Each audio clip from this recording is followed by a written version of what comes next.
কৃপাসিন্ধু রাম ঠাকুর, মনোরঞ্জন মুখোপাধ্যায়ের লেখা। ঠাকুরের জীবনে অলৌকিক ঘটনা।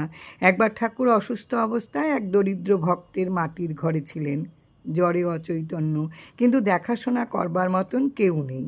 ভক্তটিও কর্মস্থলে চলে গেছেন। হঠাৎ কোথা থেকে একটি সাপ এসে ঠাকুরের বুকের উপর কুণ্ডুলি পাকিয়ে রইল।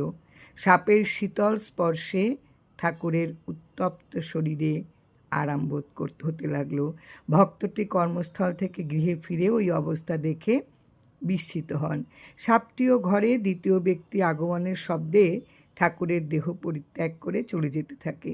সেই মুহূর্তে ভক্তটি লাঠি নিয়ে সাপটিকে মারতে উদ্যত হন। ঠাকুর নিষেধ করে বললেন, ও তো কারো ক্ষতি করে নাই, ওরে মাইরেন না। ভক্তটি ঠাকুরের আদেশকে আর লঙ্ঘন করলেন না। সাপটিও নির্বিবাদে তার স্থানে চলে গেল।